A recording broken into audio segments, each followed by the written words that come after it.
ರವೆ ಉಪ್ಪಿಟ್ಟು ಮಾಡುವ ವಿಧಾನ: ಮೊದಲಿಗೆ ಈರುಳ್ಳಿ, ಟೊಮೆಟೊ, ಹಸಿಮೆಣಸಿನಕಾಯಿಯನ್ನು ಚೆನ್ನಾಗಿ ತೊಳೆದು ಕತ್ತರಿಸಿಟ್ಟುಕೊಳ್ಳಬೇಕು. ಒಂದು ಅಳತೆ ಕಪ್ಪಿನಲ್ಲಿ ಬೇಕಾಗುವಷ್ಟು ರವೆಯನ್ನು ತೆಗೆದುಕೊಳ್ಳೋಣ. ನಂತರ ಒಂದು ಬಾಣಲೆಗೆ 1 ಟೇಬಲ್ ಸ್ಪೂನ್ ಎಣ್ಣೆಯನ್ನು ಹಾಕಿ ಅಳತೆ ಕಪ್ಪಿನಿಂದ ತೆಗೆದುಕೊಂಡ ರವೆಯನ್ನು ಹಾಕಿ ಚೆನ್ನಾಗಿ ಬ್ರೌನ್ ಕಲರ್ ಬರುವವರೆಗೂ ಹುರಿದುಕೊಳ್ಳಬೇಕು. ಈ ರೀತಿ ಹುರಿಯುವುದರಿಂದ ಉಪ್ಪಿಟ್ಟು ಅಗಲು ಬಿಡಿ ಬಿಡಿಯಾಗಿ ಬರುತ್ತದೆ, ತಿನ್ನಲು ರುಚಿಕರವಾಗಿರುತ್ತದೆ.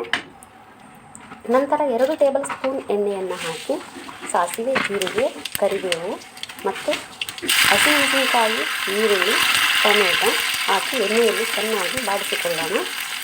ರುಚಿಗೆ ತಕ್ಕಷ್ಟು ಉಪ್ಪನ್ನು ಹಾಕಿಕೊಳ್ಳಿ. ಇಲ್ಲಿ ನಾವು 1 ಕಪ್ ಅಳತೆಯಷ್ಟು ರವೆಯನ್ನು ತೆಗೆದುಕೊಂಡಿರುವುದರಿಂದ ನಾನು ಇಲ್ಲಿ 3 ಕಪ್ ಅಳತೆಯಷ್ಟು ನೀರನ್ನು ಹಾಕೊಳ್ತಾ ಇದ್ದೀನಿ. ನೀವು ಎಷ್ಟು ಕಪ್ ತೆಗೆದುಕೊಂಡಿದ್ದೀರೋ ಅದಕ್ಕೆ ತಕ್ಕಂಗೆ ನೀವು ನೀರು ಹಾಕ್ಕೊಳ್ಬೇಕು.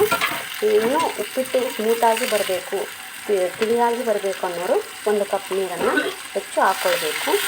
ನಾನು 1 ಕಪ್ ಅಳತೆಯಷ್ಟು ರವೆ ತೆಗೆದುಕೊಂಡಿರೋದ್ರಿಂದ ಇಲ್ಲಿ 3.5 ಕಪ್ಪಷ್ಟು ನೀರು ಹಾಕ್ಕೊಳ್ತಾ ಇದ್ದೀನಿ.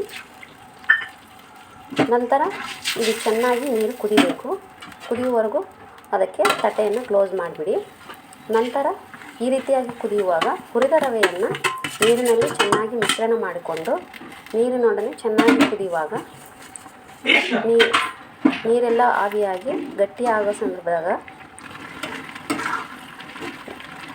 ಉರಿಯನ್ನು ಸಿಮ್ಮಲ್ಲಿ ಇಟ್ಬಿಡಿ, ತಟ್ಟೆ ಕ್ಲೋಸ್ ಮಾಡಿಬಿಡಿ. ಕೊನೆಗೆ ಉಪ್ಪಿಟ್ಟು ಈ ರೀತಿಯಾಗಿ ಸವಿಯಲು ಸಿದ್ಧವಾಗಿರುತ್ತೆ. ನೀವು ಮಾಡ್ಕೊಳ್ಳಿ, ಹೇಗಿದೆ ಅಂತ ಕಮೆಂಟ್ ಮಾಡಿ ತಿಳಿಸಿ. Thank you.